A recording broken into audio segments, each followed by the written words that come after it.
네, 피청구인께서는 최종 의견을 진술해 주시기 바랍니다.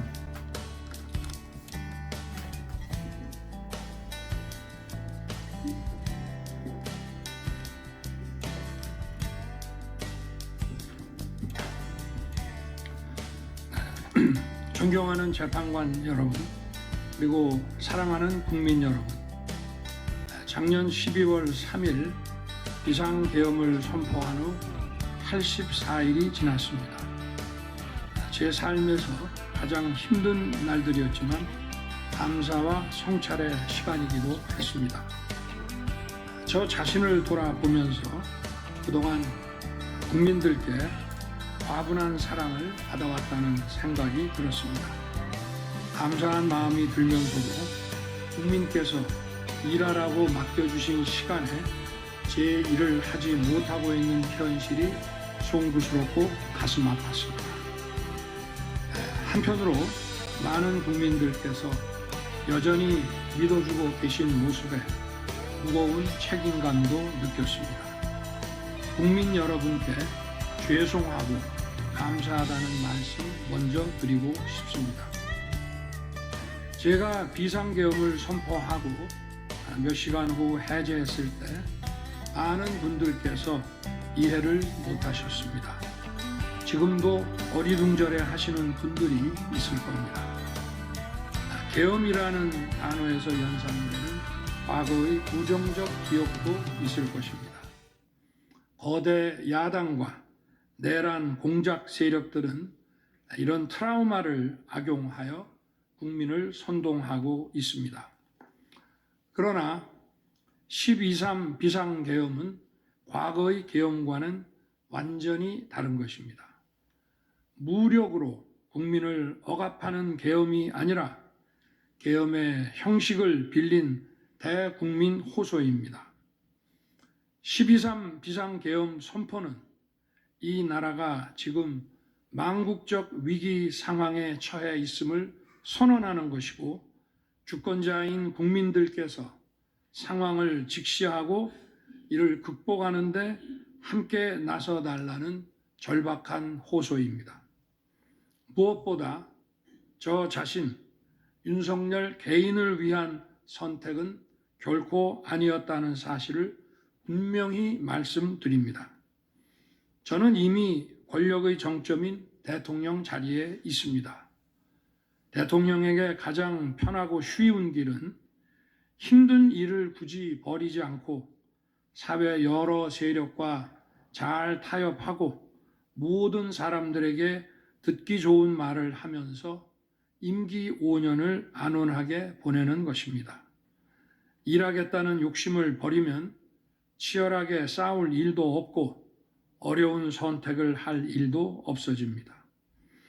저 개인의 삶만 생각한다면 정치적 반대 세력의 거센 공격을 받을 수 있는 이런 비상계엄을 선택할 이유가 전혀 없습니다. 저는 비상계엄을 결심했을 때 제게 많은 어려움이 닥칠 것을 당연히 예감했습니다.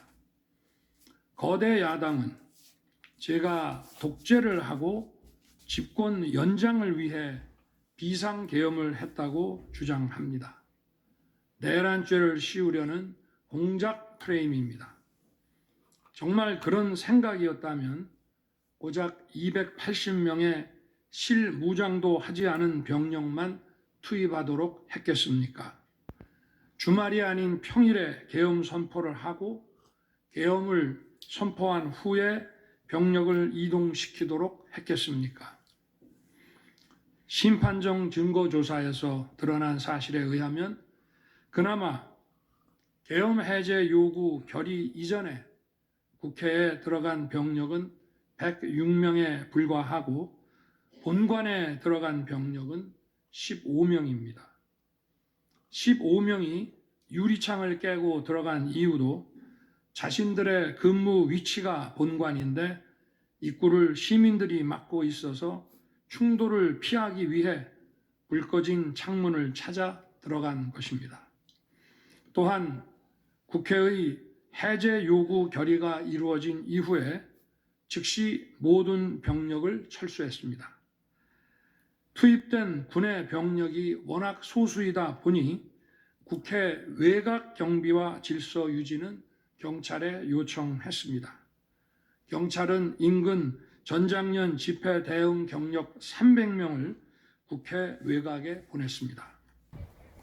부상당한 군인들은 있었지만 일반 시민들은 단 한 명의 피해도 없었습니다. 처음부터 저는 국방장관에게 이번 비상계엄의 목적이 대국민 호소용임을 분명히 밝혔습니다. 또한 국회의 계엄 해제 요구가 신속히 뒤따를 것이므로 계엄 상태가 오래가지 않을 것이라고 했습니다. 하지만 그런 내용을 사전에 군 지휘관들에게 그대로 알릴 수는 없었습니다. 그래서 최소한의 병력을 실무장하지 않은 상태로 투입함으로써 군의 임무를 경비와 질서 유지로 확실하게 제한한 것입니다. 많은 병력이 무장 상태로 투입되면 아무리 조심하고 자제하라고 해도 군중과 충돌하기 쉽습니다. 그런 일이 발생하지 않도록 원천 차단한 것이고 실제 결과도 예상대로였습니다. 제가 소수의 병력, 비무장, 경험 있는 장병 이 세 가지를 장관에게 명확히 지시한 이유입니다. 그런데도 거대 야당은 이것을 내란이라고 주장하고 있습니다. 병력 투입 시간이 불과 2시간도 안 되는데 2시간짜리 내란이라는 것이 있습니까? 방송으로 전 세계, 전 국민에게 시작한다고 알리고 국회가 그만두라 한다고 바로 병력을 철수하고 그만두는 그런 내란을 보셨습니까? 대통령이 국회를 장악하고 내란을 일으키려 했다는 주장은 어떻게든 대통령을 끌어내리기 위한 선동 공작입니다. 대통령의 법적 권한인 계엄 선포에 따라 계엄 사무를 하고 질서 유지 업무를 담당한 공직자들이 이러한 내란몰이 공작에 의해 지금 고초를 겪고 있는 모습을 보고 있으면 가슴이 찢어지는 것 같습니다. 이분들이 대통령의 장기 독재를 위해 일을 했겠습니까? 대한민국의 현실에서 이러한 장기 독재를 상상도 할 수 없다는 사실을 잘 아는 사람들이고 이미 자기 분야에서 최고의 위치에 올라 더 바랄 것도 없는 분들입니다. 이분들은 대통령의 법적 권한 행사에 따라 맡은 바 직무를 수행한 것뿐입니다. 헌법재판관 여러분, 그리고 국민 여러분, 대통령의 자리에서 많은 정보를 가지고 국정을 살피다 보면 남들에게는 보이지 않는 것들, 겉으로는 잘 드러나지 않는 문제점들이 많이 보이게 됩니다. 당장은 괜찮아 보여도 얼마 뒤면 큰 위기로 닥칠 일들이 대통령의 시야에는 바로 들어옵니다. 서서히 끓는 솥 안의 개구리처럼 눈앞의 현실을 깨닫지 못한 채 벼랑 끝으로 가고 있는 이 나라의 현실이 보였습니다. 언제 위기가 아닌 때가 있었냐고 하는 분도 있을 겁니다. 그렇지만 그동안의 위기가 돌발 현안 수준이었다면 지금은 국가 존립의 위기, 총체적 시스템의 위기라는 점에서 차원이 완전히 다릅니다. 미국 트럼프 대통령은 취임 첫날 국가 비상사태를 선포하고 군을 투입했습니다. 미국이 국가 비상사태인가에 대한 판단은 다를 수 있습니다. 하지만 불법 체류자와 마약 카르텔 등 당면한 위기에 맞서 국민들을 지키기 위한 대통령의 결단임은 분명해 보입니다. 그렇다면 지금 우리나라의 현실은 어떻습니까? 국가 비상사태가 아니라고 단언할 수 있습니까? 북한을 비롯한 외부 주권 침탈 세력들과 우리 사회 내부의 반국가 세력이 연계하여 국가 안보와 계속성을 심각하게 위협하고 있습니다. 이들은 가짜 뉴스, 여론 조작, 선전 선동으로 우리 사회를 갈등과 혼란으로 몰아넣고 있습니다. 당장 2023년 적발된 민주노총 간첩단 사건만 봐도 반국가 세력의 실체를 쉽게 확인할 수 있습니다. 이들은 북한 공작원과 접선하여 직접 지령을 받고 군사시설 정보 등을 북한에 넘겼습니다. 북의 지령에 따라 총파업하고 미국 대통령 방한 반대, 한미연합훈련 반대, 이태원 참사 반정부 시위 활동 등을 펼쳤습니다. 심지어 북한의 지시에 따라 총선과 대선에 개입한 정황도 드러났습니다. 지난 대선 직후에는 대통령 탄핵의 불씨를 지필하면서 구체적인 행동 지령까지 내려왔습니다. 실제로 대통령 당선인이 취임하기도 전인 2022년 3월 26일 윤석열 선제 탄핵 집회가 열렸고 그때부터 2024년 12월 초까지 무려 178회의 대통령 퇴진 탄핵 집회가 열렸습니다. 이 집회에는 민노총 산하 건설 노조, 언론 노조 등이 참여했고 거대 야당 의원들도 발언대에 올랐습니다. 결국 북한의 지령대로 된 것 아닙니까? 요즘 세상에 간첩이 어디 있냐고 말하는 분들도 있습니다. 하지만 간첩은 없어진 것이 아니라 대한민국의 자유민주주의를 무너뜨리는 체제 전복 활동으로 더욱 진화한 것입니다. 그런데 이러한 간첩 활동을 막는 우리 사회의 방어막은 오히려 약해지고 곳곳에 구멍이 난 상태입니다. 지난 민주당 정권의 입법 강행으로 2024년 1월부터 국정원의 대공수사권이 박탈됐습니다. 간첩단 사건은 노하우가 축적된 기관에서 장기간 치밀하게 수사를 해야 합니다. 그런데 제대로 준비할 시간도 없이 전문성과 경험이 부족한 경찰에 대공수사권이 넘어가 버렸습니다. 간첩이 활개치는 환경이 만들어진 것입니다. 게다가 애써 잡아도 재판이 장기간 방치되는 상황까지 발생하고 있습니다. 현재 재판이 진행 중인 간첩 사건이 민노총 간첩단, 창원 간첩단, 청주 간첩단, 제주 간첩단 등 4건이나 됩니다. 그런데 청주 간첩단 사건은 1심 판결까지 29개월이 넘게 걸렸고 민노총 간첩단 사건도 1심 판결에 1년 6개월이 걸렸습니다. 이들은 구속기간 만료 후 석방되어 1심 판결로 법정 구속이 될 때까지 버젓이 활보하고 다녔습니다. 현재 창원 간첩단 사건은 2년 가까이 재판이 중단되어 있고 제주 간첩단 사건도 1년 10개월째 재판이 파행 중입니다. 모두 석방된 상태입니다. 간첩을 잡지도 못하고 잡아도 제대로 처벌도 못하는데 이런 상황이 과연 정상입니까? 그런데도 거대 야당은 민노총을 옹호하기 바쁘고 국정원 대공수사권 박탈에 이어 국가보안법 폐지까지 주장하고 있습니다. 경찰의 대공수사에 쓰이는 특활비마저 전액 삭감해서 영원으로 만들었습니다.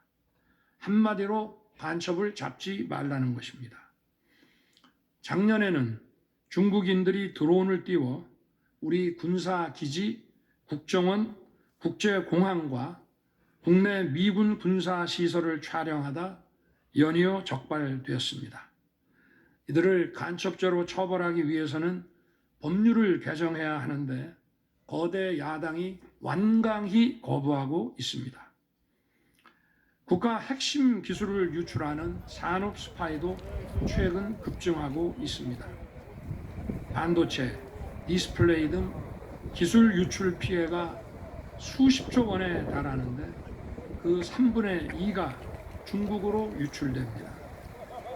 중국은 사진 한 장만 잘못 찍어도 우리 국민을 마음대로 구금하는 강력한 반간첩법을 시행하고 있는데 거대 야당은 산업 스파이를 막기 위한 간첩죄 법률 개정조차 가로막고 있습니다. 또한 거대 야당은 방산 물자를 수출할 때 국회 동의를 받도록 하는 방위사업법 개정안을 당론으로 추진하고 있습니다. 방산 비밀 자료를 국회에 제출해야 하고 거대 야당이 반대하면 방산 물자도 수출할 수 없게 됩니다. 국회에 제출된 방산 비밀 자료들이 제대로 보안 유지가 되며 적대 세력에 넘어가지 않는다고 누가 보장할 수 있겠습니까? 방산 기밀 자료가 이렇게 유출되면 상대국에서 우리 방산 물자를 수입하겠습니까?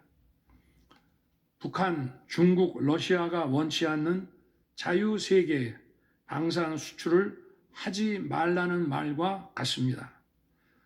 방산 수출은 단순히 돈을 버는 것만이 아닙니다.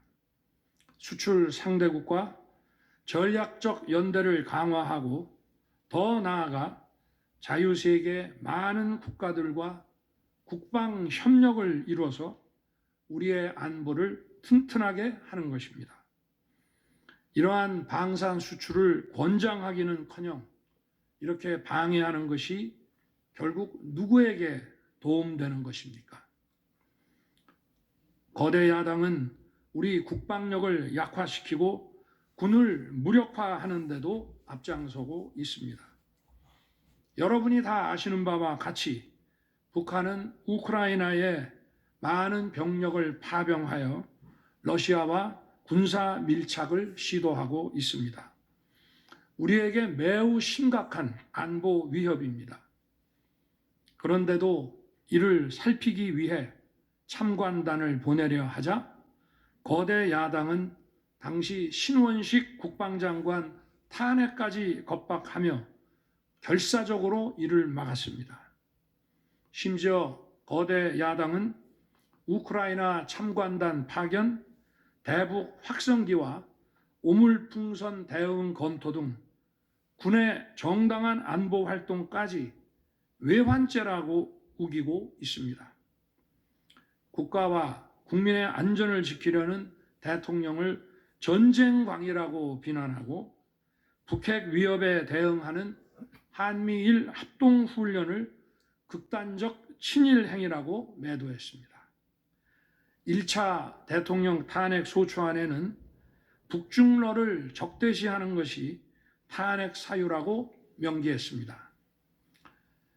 190석에 달하는 무소불위의 거대 야당이 우리나라와 우리 국민 편이 아니라 북중러의 편에 서 있는 것입니다. 이러한 상황이 국가 위기 상황이 아니면 뭐란 말입니까? 이뿐이 아닙니다. 거대 야당은 핵심 국방 예산을 삭감하여 우리 군을 무력화하려 하고 있습니다. 거대 야당은 전체 예산 가운데 겨우 0.65%만 깎았을 뿐이라고 주장합니다. 그러나 그 0.65%가 어디냐가 중요한 것입니다. 마치 사람의 두 눈을 빼놓고 몸 전체에서 겨우 눈알 2개 뺐다고 말하는 것과 같은 얘기입니다. 거대 야당이 삭감한 국방 예산은 우리 군의 눈알과 같은 예산입니다. 나라를 지키기 위해서 나왔습니다. 북한 핵과 미사일 기지를 선제 타격하는 아버지께서는 킬체인의 핵심인 집회를 나오고 계신데요. 정찰 자산 예산을 대폭 삭감했습니다. 핵심 전력인 지휘 정찰 사업 예산을 2024년 대비 4,852억 원 감액했고, 감사하고 전술 데이터 링크 시스템 승인 개량 사업은 무려 78%를 삭감했습니다. 우리 국민을 향해 날아오는 미사일을 요격하는 KAMD, 즉 한국형 미사일 방어 체계 구축도 예산 삭감으로 개발이 중단될 위기입니다. 장거리 함대공 유도탄 사업을 위해 예산 119억 5,900만 원을 책정했지만 96%를 삭감하고 5억 원만 남겼습니다. 정밀 유도포탄 연구 개발 사업은 84%를 삭감했습니다. 아무리 주먹이 세도 앞이 보이지 않으면 싸울 수 없듯이 감시 정찰 자산이 없으면 아무리 좋은 무기도 무용지물입니다. 게다가 최근 북한의 드론 공격이 큰 위협으로 대두되고 있습니다. 드론 방어 예산 100억 원 가운데 무려 99억 5,400만 원을 깎아서 사업을 아예 중단시켜버렸습니다. 도대체 누구의 지시를 받아서 이렇게 핵심 예산만 딱딱 골라 삭감했는지 저도 궁금할 지경입니다. 게다가 지난 민주당 정권은 국군 방첩사령부의 수사 요원을 2분의 1가량 대폭 감축하여 군과 방산에 대한 정보 활동과 방첩 활동에 심각한 타격을 주었습니다. 또 과거 간첩 사건과 연루된 인물을 국정원의 주요 핵심 간부로 발령내서 국정원이 방첩기관인지 정보 유출기관인지 모를 조직으로 방치하기도 했습니다.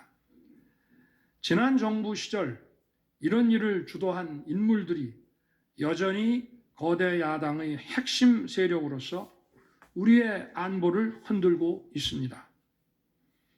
우리 정부 들어 국가정보원이 국가안보의 중추기관으로 거듭날 수 있도록 노력하였고 국군 방첩사의 역량 보강을 위해 힘썼습니다마는 아직 문제의 뿌리를 제대로 다 드러내지 못했습니다. 부수고 깨뜨리기는 쉬워도 세우고 만들기는 어렵고 시간이 많이 걸리기 때문입니다.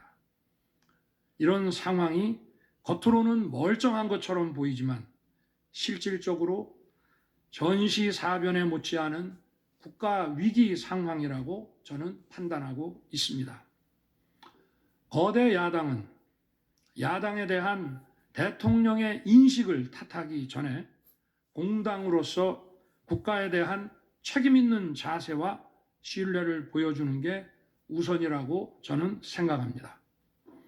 저는 자유민주주의 헌법 원칙, 국가 안보, 핵심 국익 수호만 함께 한다면 어떤 정치 세력과도 기꺼이 대화하고 타협할 자세가 돼 있는 사람입니다. 나라와 국민을 위한 길에 좌파 우파가 어디 있겠습니까?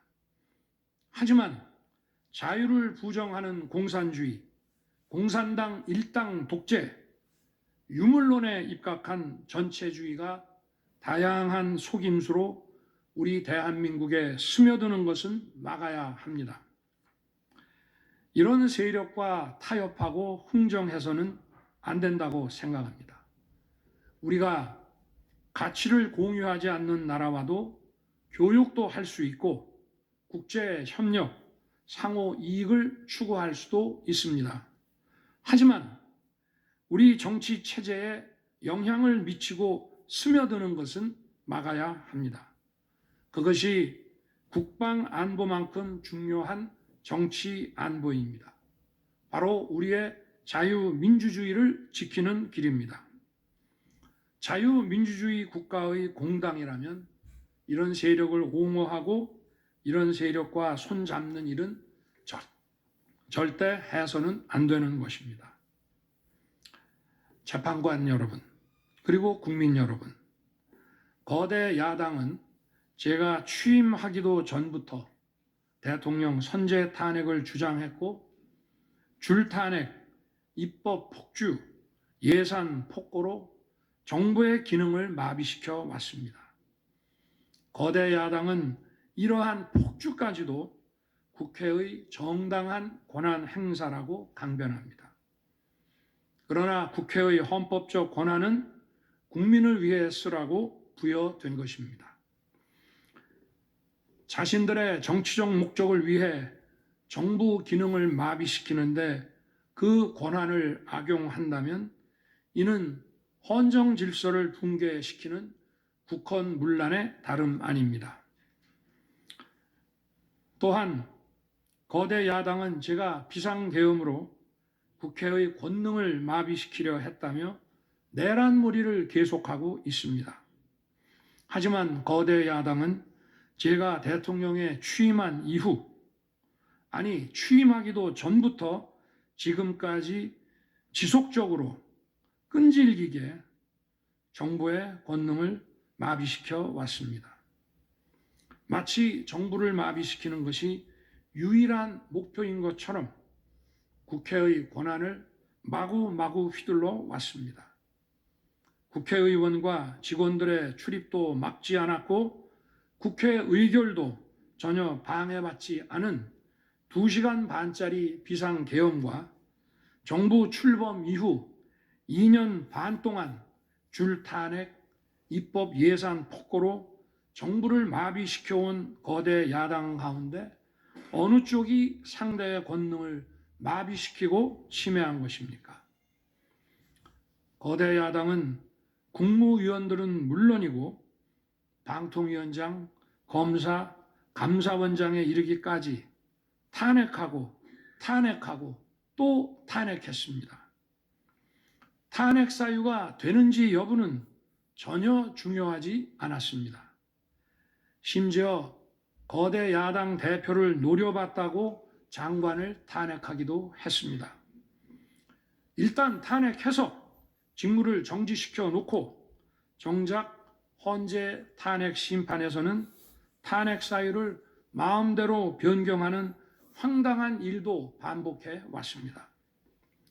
얼마 전 중앙지검장 등 검사들에 대한 탄핵 심판을 재판관 여러분께서 직접 진행하시지 않았습니까?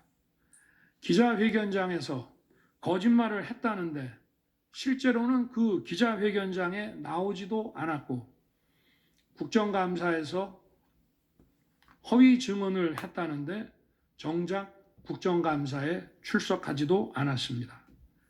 기본적인 탄핵 사유조차 틀렸는데도 일단 직무부터 정지시키고 보는 것입니다. 이것이 과연 정상적인 일입니까?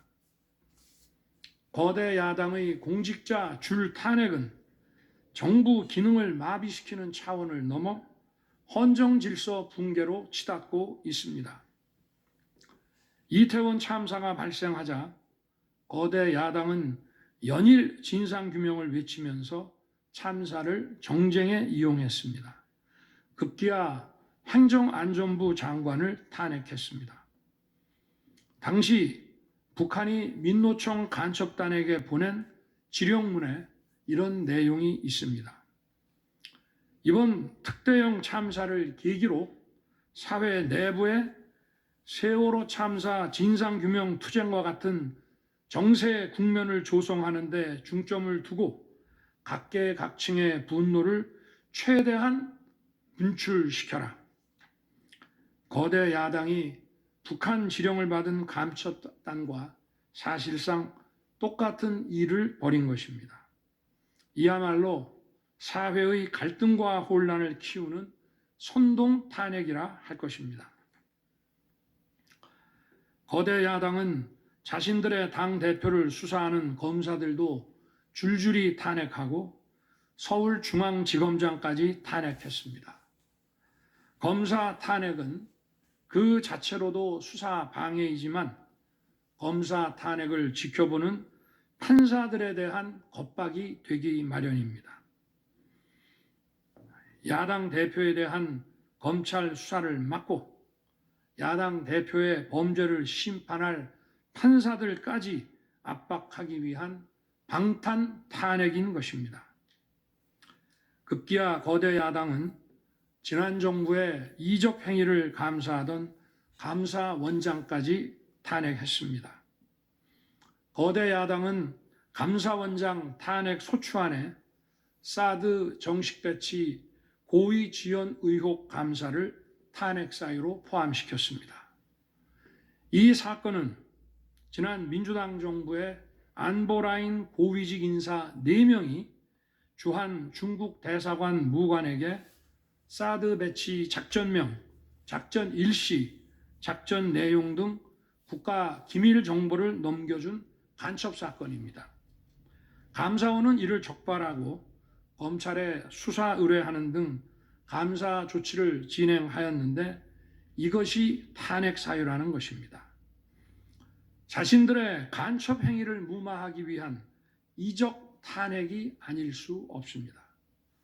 헌법기관인 감사원장에 대한 무차별 탄핵은 그 자체로도 심각한 헌법 파괴 행위이지만 이적 행위까지 탄핵으로 덮는 것을 보며 이야말로 자유민주주의를 무너뜨리는 망국적 위기 상황이라고 판단한 것입니다. 또 한편 정부 각 부처들은 국민의 세금으로 엄청난 규모의 예산을 사용 집행하고 있습니다. 수많은 산하 기관도 거느리고 있습니다. 그런데 이런 부처의 수장들을 탄핵 소추로 직무정지시켜 그 부처의 기능을 마비시키거나 심각하게 저해한다면 기회 비용과 재정적 측면에서도 국가와 국민에 얼마나 막대한 경제적 피해를 입히는 것이 되겠습니까? 거대 야당은 공직자를 무차별 탄핵 소추하고 소추인단 변호사 비용도 국민 세금으로 사용하고 있습니다. 그렇지만 억울하게 탄핵 소추된 공직자들은 직무가 정지된 상황에서 자기 개인 자금으로 변호사 비용까지 조달해야 합니다. 정부 공직자들은 거대 야당의 이러한 폭거에 한없이 위축될 수밖에 없습니다. 이처럼 거대 야당은 선동 탄핵, 방탄 탄핵, 이적 탄핵으로 대한민국을 무너뜨리고 있습니다.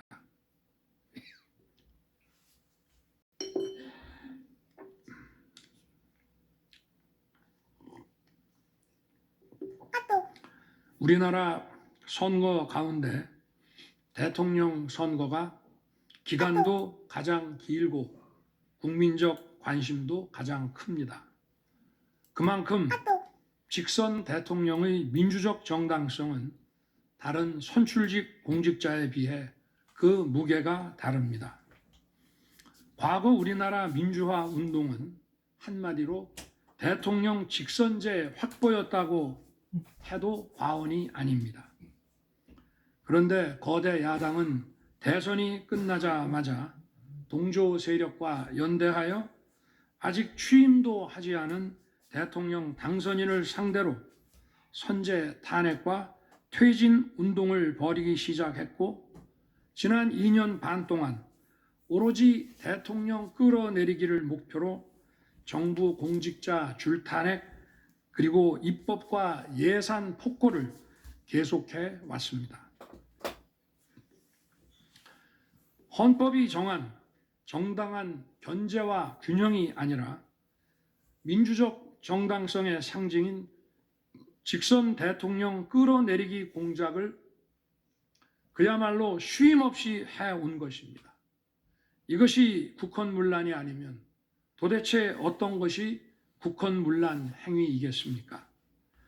뿐만 아니라 거대 야당의 이런 지속적 국헌 문란 행위는 국가 정체성과 대외 관계에 있어서 자유민주주의 헌법 정신과 동떨어진 인식에 기반하고 있다고 저는 생각합니다. 따라서 직선 대통령을 끌어내리기 위한 줄탄핵, 입법 예산 폭거는 어느 면으로 보나 자유민주주의 헌정질서 파괴 목표로 하고 있다고 하겠습니다. 흔히들 대통령 중심제 권력 구조를 가지고 제왕적 대통령제라고 합니다. 그러나 지금 우리나라는 제왕적 대통령이 아니라 제왕적 거대 야당의 시대입니다. 그리고 제왕적 거대 야당의 폭주가, 그 독재가 대한민국의 존립 위기를 불러오고 있습니다. 계엄 이후 벌어진 일들만 보아도 모두 잘 알 수 있지 않겠습니까? 제가 정말 제왕적 대통령이라면 공수처, 경찰, 검찰이 앞다퉈서 저를 수사하겠다고 나서고 내란죄 수사권도 없는 공수처가 영장 쇼핑, 공문서 위조까지 해가면서 저를 체포할 수 있겠습니까? 저 역시도 수사 업무에 26년간 종사한 사람이지만 이렇게 여러 수사 기관들이 무차별적으로 한 사건에 달려드는 꼴은 본 적이 없습니다. 비상계엄에 투입된 군 병력이 총 570명에 불과한데 불법적으로 대통령 한 사람 체포하겠다고 대통령 관저에 3, 4천 명이 넘는 경찰력을 동원했습니다. 대통령과 거대 야당 가운데 어느 쪽이 제왕적 권력을 휘두르며 이 나라의 헌정 질서를 무너뜨리고 있습니까? 제가 비상계엄을 결단한 이유는 이 나라의 절체절명의 위기를 더 이상 방치할 수 없다는 절박함 그것이었습니다. 저는 주권자인 국민들께 이러한 거대 야당의 반국가적 패악을 알리고 국민들께서 매서운 감시와 비판으로 이를 제발 멈춰달라고 호소하고자 했습니다. 국정마비와 자유민주주의 붕괴를 막고 국가 기능을 정상화하기 위해 절박한 심정으로 계엄을 선포한 것입니다. 12.3 비상계엄의 선포는 국가가 위기 상황과 비상사태에 처해 있음을 선언한 것입니다. 국민을 억압하고 기본권을 제한하려는 것이 아니라 주권자인 국민께서 비상사태 극복에 직접 나아 주십사 하는 간절한 호소입니다. 그런데 거대 야당은 제가 국회의 요구에 따라 계엄을 해제한 그날부터 탄핵 시동을 걸었습니다. 하지만 비상계엄은 범죄가 아니고 국가 위기를 극복하기 위한 대통령의 합법적 권한 행사입니다. 저는 긴급 국무회의를 거쳐 방송을 통해 비상계엄을 선포했고 그 과정에서 거대 야당의 국회 독재가 망국적 위기를 초래하였다고 했기 때문에 많은 사람들이 국회로 몰려들 것이었고 계엄 상황에서 질서 유지를 위해 국회에 최소한의 병력을 투입했으며 국회가 해제 요구 결의를 하자 즉각 병력을 철수하고 국무회의를 소집해서 계엄을 해제했습니다. 다 알고 계시다시피 2023년 중앙선관위를 포함한 국가기관들이 북한에 의해 심각한 해킹을 당했습니다. 중앙선관위는 이 같은 사실을 국가정보원으로부터 통보받고도 다른 국가기관과 달리 점검에 제대로 응하지 않았습니다. 나중에 채용비리 사건 때문에 울며 겨자 먹기로 응한 일부 소극적 점검 결과 심각한 보안 문제가 드러났기 때문에 중앙선관위 전산 시스템 스크린 차원에서 소규모의 병력을 보낸 것입니다. 선거의 공정과 직결되는 중앙선관위의 전산 시스템 보안 문제는 우리 자유민주주의 체제의 핵심 공공재이자 공공자산을 지키는 일입니다. 더구나 그동안의 선거 소송에서 드러난 다량의 가짜 부정 투표 용지 그리고 투표 결과가 도저히 납득하기 어렵다는 통계학과 수리과학적 논거 등에 비추어 중앙선관위의 전산 시스템에 대한 투명한 점검 필요성이 꾸준히 제기되어 왔습니다. 이런 조치들의 어떤 부분이 내란이고 범죄라는 것인지 도대체 이해할 수가 없습니다. 비상계엄이라는 것 자체가 불법이라면 계엄법은 왜 있으며 합동참모본부의 계엄관은 왜 존재하겠습니까? 재판관 여러분, 그리고 국민 여러분, 저는 2021년 6월 29일 처음으로 정치 참여를 선언했습니다. 대통령이라는 자리가 영광의 길이 아니라 형극의 길이라는 사실은 이미 잘 알고 있었습니다. 또 대통령직을 아주 가까이에서 지켜보신 어떤 분은 우리나라 대통령직은 저주의 길이라면서 만류하시기도 했습니다. 그러나 자유민주주의라는 헌정 질서가 무너지고 있는 상황에서 나라를 지키고 싶어 정치를 시작했습니다. 그때 정치 참여를 선언하면서 국민께 드린 약속이 있습니다. 우리의 미래를 짊어질 청년들, 국가를 위해 희생하신 분들, 산업화에 일생을 바친 분들, 나라의 민주화에 헌신하고도 묵묵히 생업에 종사하며 살아가시는 분들, 성실하게 세금을 내시는 분들, 이런 분들이 분노하지 않는 나라를 만들겠다는 약속이었습니다. 그리고 청년들이 마음껏 뛰는 역동적인 나라, 창의와 자유가 넘치는 혁신의 나라, 약자가 기죽지 않은 따뜻한 나라, 국제사회와 가치를 공유하고 책임을 다하는 나라를 만들겠다고 국민께 약속드렸습니다. 거대 의석과 이권 카르텔이 나라의 주인 노릇을 하는데 맞서 국민들에게 빼앗긴 주권을 되찾아 드리겠다고 약속했습니다. 그날 이후 지금까지 단 한순간도 이 약속을 잊은 적이 없습니다. 국민의 선택을 받아 대통령이 된 후 이 약속을 지키기 위해 쉼없이 노력하고 또 노력했습니다. 무엇 하나 쉬운 일이 없었습니다. 글로벌 복합 위기로 인한 대외 환경의 어려움이 계속됐습니다. 지난 민주당 정부의 잘못된 소주성 정책과 부동산 정책은 우리 경제와 민생의 문제를 풀어가는데 계속 발목을 잡았습니다. 하지만 어떤 문제라도 노력하면 풀어낼 수 있다고 믿었고 실제로 우리 기업, 우리 국민과 함께 뛰면서 하나하나 문제를 해결할 수 있었습니다.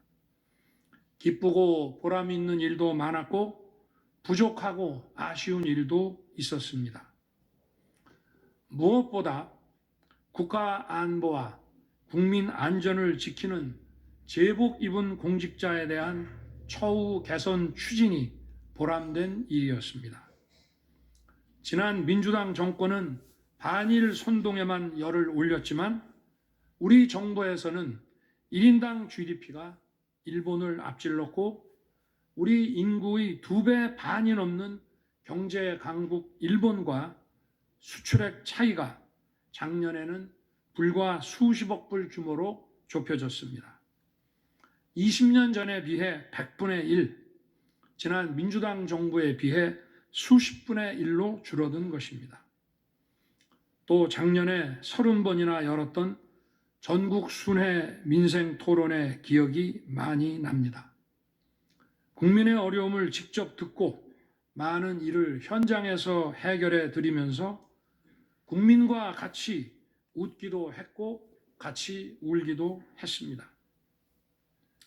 수도권, 영남, 호남, 충청, 강원, 제주까지 전국 모든 지역을 다니면서 지역 발전 방안을 함께 고민했습니다. 우리 국민들께서 전국 어디에 사시든 공정한 기회를 누리며 행복하게 살 수 있도록 만들어서 진정한 국민 통합을 이루고 싶었습니다. 다시 그렇게 일할 기회가 있을까 마음이 아립니다. 1박 4일의 살인적 일정으로 미국에 가서 한미일 캠프 데이비드 선언을 발표했을 때는 보람이 컸고 정말 마음이 든든했습니다. 방산 수출에 물꼬를 트고 팀 코리아가 체코 원전 건설 사업의 우선 협상 대상자로 선정됐을 때에는 어린아이같이 기뻤습니다. 아쉬웠던 순간도 떠오릅니다. 기업과 국민들에게 꼭 필요한 법안들은 하염없이 뒤로 밀어놓고 거부권을 행사할 수밖에 없는 위헌적 법안, 핵심 국익에 반하는 법안들이 야당 단독으로 국회에서 일사천리 통과될 때에는 답답했습니다. 국방, 치안, 민생을 위해 꼭 필요한 아킬레스건 예산들이 삭감됐을 때에는 막막했습니다. 지금 저는 잠시 멈춰서 있지만 많은 국민들, 특히 우리 청년들이 지금 대한민국이 처한 상황을 직시하고 스스로 주권을 되찾고 나라를 지키기 위해 나서고 있습니다. 비상계엄의 목적이 망국적 위기 상황을 알리고 헌법 제정 권력인 주권자들께서 나서 주시기를 호소하는 것이었는데 이것만으로도 비상계엄의 목적이 상당 부분 이루어졌다고 생각하게 됩니다. 저의 진심을 이해해 주시는 우리 국민과 청년들에게 진심으로 감사 말씀을 드리고 싶습니다. 제가 직무에 복귀하게 되면 나중에 또다시 계엄을 선포할 것이라는 터무니없는 얘기도 있습니다. 계엄의 형식을 빌린 대국민 호소로 이미 많은 국민과 청년들께서 나라의 상황을 직시하고 나라 지키기에 나서고 계신데 그런 일을 또 할 이유가 있겠습니까? 결코 그런 일은 없을 것입니다.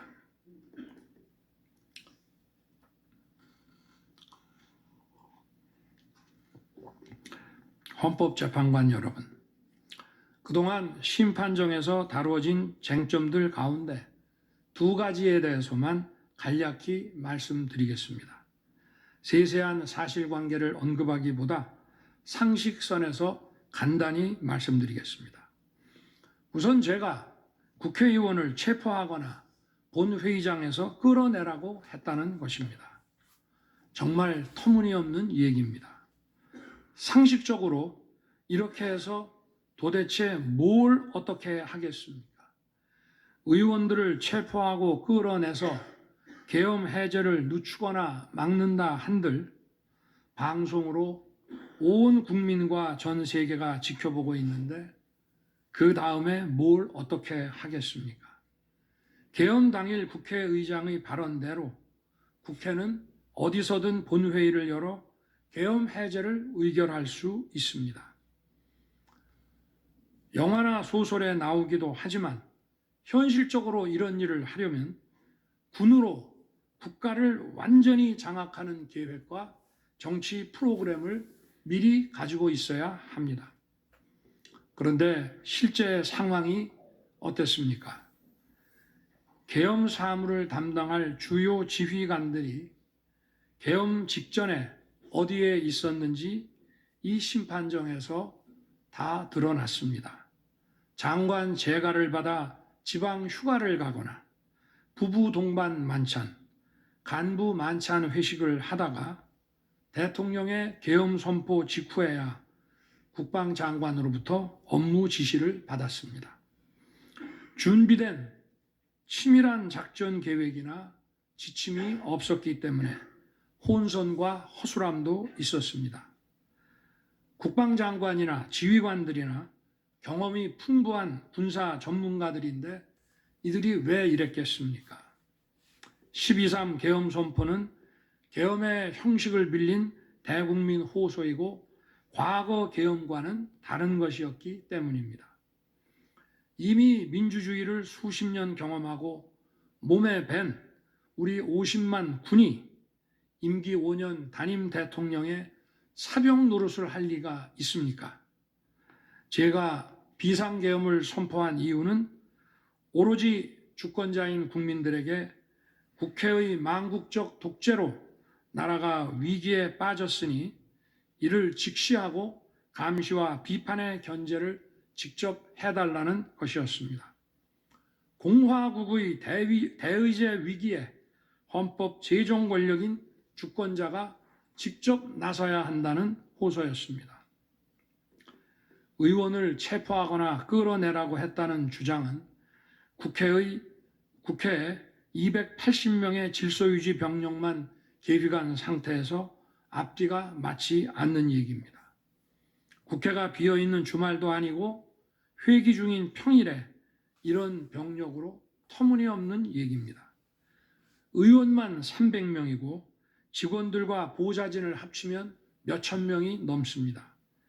TV 생중계를 보더라도 계엄 선포 후 얼마 지나지 않아 이미 국회 마당과 본관에는 수천 명의 국회 관계자와 민간인들이 들어왔습니다. 실제로 계엄 선포 후 1시간 30분이 지나서야 질서유지 군 병력이 도착했고 경내에 진입한 병력이 106명, 그 중에서 본관에 들어간 병력이 겨우 15명인데 이런 극소수 병력을 가지고 국회의원을 체포하고 끌어낸다는 것이 말이 되겠습니까? 게다가 의결 정족수가 차지 않았으니 본회의장에 들어가서 의원들을 끌어내라고 했다는데 의결 정족수가 차지 않았으면 더 못 들어가게 막아야지 끌어낸다는 것도 상식에 맞지 않는 얘기입니다. 본관에 진입한 군인들은 본회의장이 어디에 있는지도 몰랐다고 합니다. 무엇 하나 말이 되지 않습니다. 단 한 사람도 끌려 나오거나 체포된 일이 없었으며 군인이 민간인들에게 폭행당한 일은 있어도 민간인을 폭행하거나 위해를 가한 일은 한 건도 없었습니다. 실제로 일어나지도 않았고 일어날 수도 없는 불가능한 일에 대해 이런 주장을 하는 것은 지난번에도 말씀드렸지만 그야말로 호수 위에 비친 달빛을 건져내려는 것과 같은 허황된 것입니다. 거대 야당은 대통령의 헌법상 권한에 기해 선포된 계엄을 불법 내란으로 둔갑시켜 탄핵 소추를 성공시켰습니다. 그리고는 헌재 심판에서는 탄핵 사유에서 내란을 삭제했습니다. 그야말로 초유의 사기 탄핵이 아닐 수 없습니다. 내란이냐 아니냐는 긴 시간의 복잡한 심리를 통해 가려지는 게 아닙니다. 내란이냐 아니냐는 판례에서 보듯이 실제 일어난 일과 진행된 과정에서 드러난 결과로 누구나 쉽게 바로 알 수 있어야 내란이 되는 것입니다. 거대 야당과 소추단이 헌재 심판 대상에서 내란을 삭제한 이유는 심판의 심리 시간을 단축시키려는 것이 아니라 내란의 실체가 없기 때문입니다. 더구나 12.3 계엄은 발령부터 해제까지 역사상 가장 빨리 종결된 계엄입니다.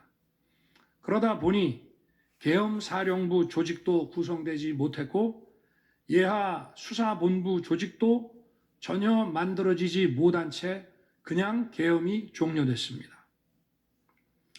비상계엄 국무회의에 대해 간단히 말씀드리겠습니다. 계엄 당일 국무회의는 국무회의로 보기 어렵다는 주장이 있습니다.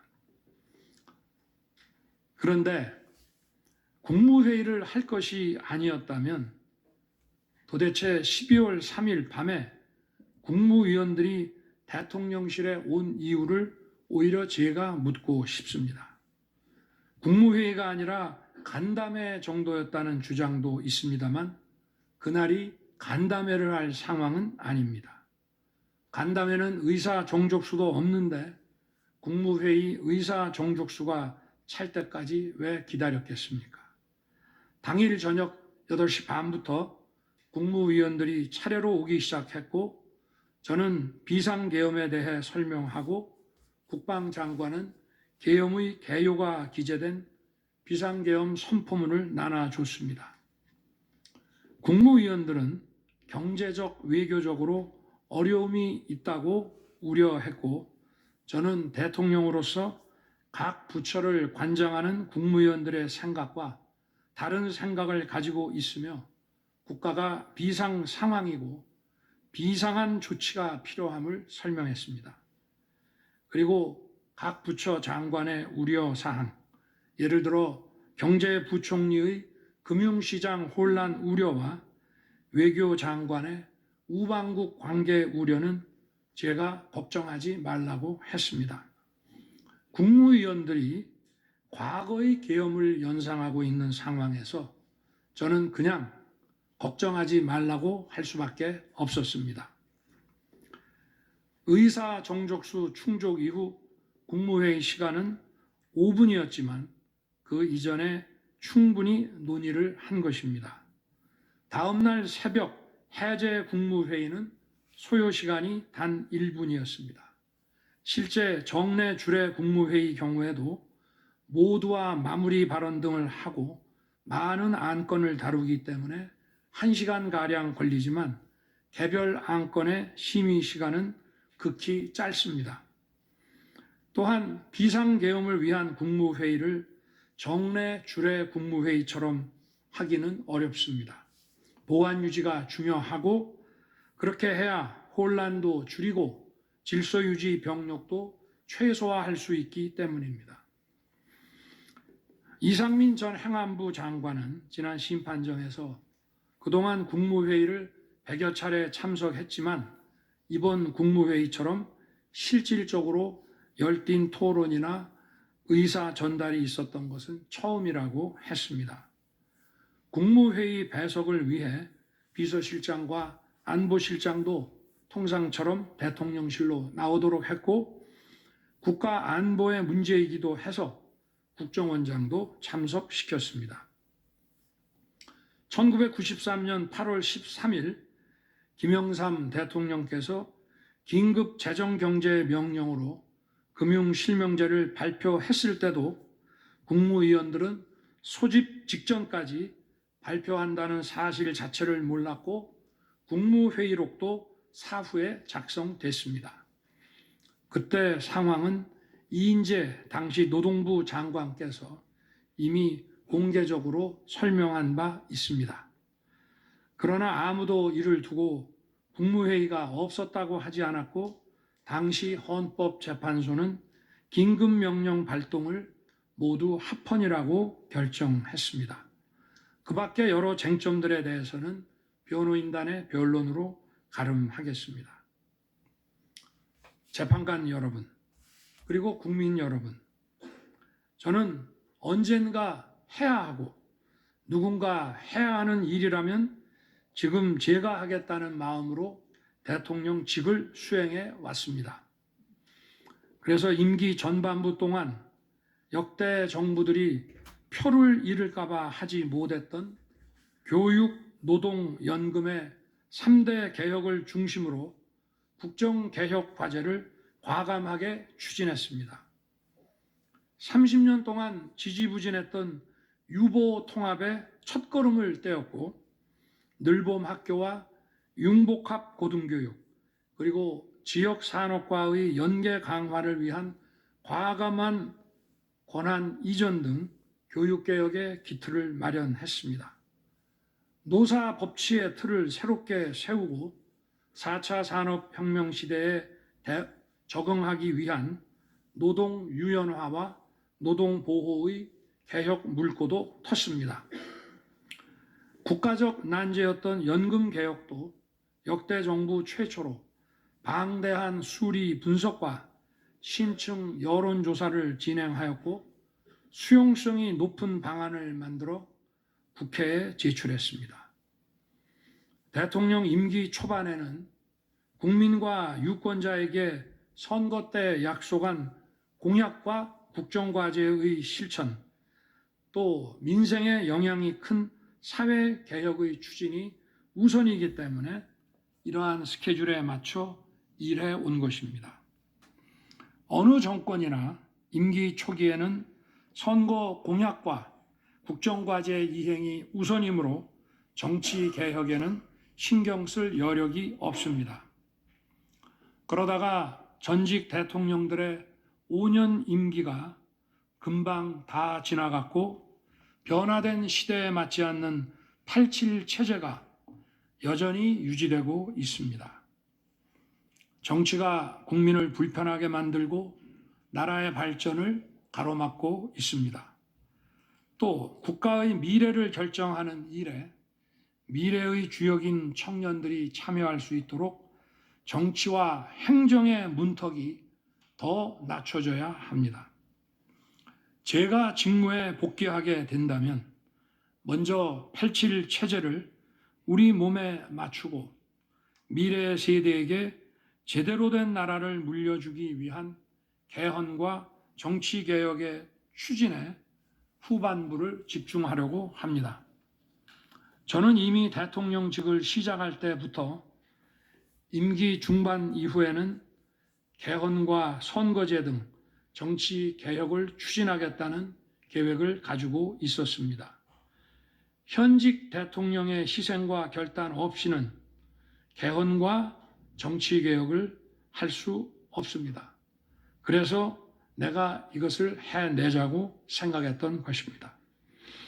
저는 여러 전직 대통령들이 후보 시절 공약하고도 이행하지 못한 청와대 국민 반환도 당선 직후 즉시 추진하고 이행한 바 있습니다. 자녀 임기에 연연해하지 않고 개헌과 정치 개혁을 마지막 사명으로 생각하여 87 체제 개선에 최선을 다하고 싶습니다. 개헌과 정치 개혁 과정에서 국민 통합을 이루는 데도 노력을 다할 것입니다. 결국 국민 통합은 헌법과 헌법 가치를 통해 이루어지는 만큼 개헌과 정치 개혁이 올바르게 추진된다면 그 과정에서 갈라지고 분열된 국민들이 통합될 것이라고 믿습니다. 그렇게 되면 현행 헌법상 자녀 임기에 연연해야 할 이유가 없고 오히려 제게는 크나큰 영광이라고 생각합니다. 그리고 국정 업무에 대해서는 급변하는 국제 정세와 글로벌 복합 위기 상황을 감안하여 대통령은 대외 관계에 치중하고 국내 문제는 총리에게 대폭 위임할 생각입니다. 우리 경제는 다른 어느 나라보다 대외 의존도가 높습니다. 특히 미 트럼프 행정부 출범 이후 국제 질서의 급변과 글로벌 경제 안보의 불확실성에 크게 영향을 받을 수밖에 없습니다. 지금 우리가 국가 노선을 어떻게 선택하느냐에 따라 이 위기가 기회가 될 수도 있고 돌이킬 수 없는 재앙을 맞을 수도 있습니다. 글로벌 중추 외교 기조로 역대 가장 강력한 한미 동맹을 구축하고 한미일 협력을 이끌어낸 경험으로 대외 관계에서 국익을 지키는 일에 매진하고 싶습니다. 임기 전반기에도 지방시다위원회와 국민통합위원회를 통해 지역별, 세대별, 계층별 통합을 위해 노력해 왔지만 앞으로도 국민을 하나로 묶고 국가 전체 시너지를 올리는 국민 통합에 더욱 노력할 것입니다. 존경하는 헌법재판관 여러분, 먼저 촉박한 일정의 탄핵 심판이었지만 충실한 심리에 애써주신 재판관님들께 깊이 감사드립니다. 이번 심리는 내란 탄핵으로 소추한 후 심판 대상에서 내란을 삭제한 소추단 측이 제시한 쟁점 위주로 이루어지게 됐습니다. 그러다 보니 제가 12.3 비상계엄을 선포한 이유와 그 불가피성에 대해서는 충분히 설명드릴 기회가 부족했다고 생각합니다. 서면으로 성실하게 관련 자료를 제출하였으니 대통령으로서 고뇌의 결단을 한 이유를 깊이 생각해 주시기 바랍니다.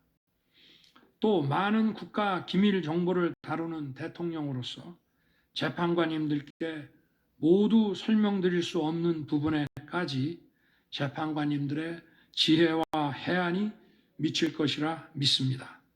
다시 한번 재판관님들의 노고에 감사드립니다. 그리고 사랑하는 대한민국 국민 여러분, 국가와 국민을 위한 계엄이었지만 그 과정에서 소중한 국민 여러분께 혼란과 불편을 끼쳐드린 점 진심으로 죄송스럽게 생각합니다. 저의 구속 과정에서 벌어진 일들로 어려운 상황에 처한 청년들도 있습니다. 옳고 그름에 앞서서 너무나 마음이 아프고 미안합니다. 정말 미안한 생각을 가지고 있습니다. 저는 대통령에 출마할 때 나라를 위해 목숨을 바치겠다고 결심했습니다. 지난 12.3 계엄과 탄핵소추 이후 엄동설안에 저를 지키겠다고 거리로 나선 국민들을 보았습니다. 저를 비판하고 질책하는 국민들의 목소리도 들었습니다. 서로 다른 주장을 하고 있지만 모두 대한민국을 사랑하는 마음이라고 생각합니다. 부족한 저를 지금까지 믿어주시고 응원을 보내주고 계신 국민 여러분께 진심으로 감사드립니다. 저의 잘못을 꾸짖는 국민의 질책도 가슴에 깊이 새기겠습니다. 그리고 이 모든 과정이 새로운 대한민국으로 도약하는 디딤돌이 될 수 있도록 최선을 다하겠습니다. 감사합니다.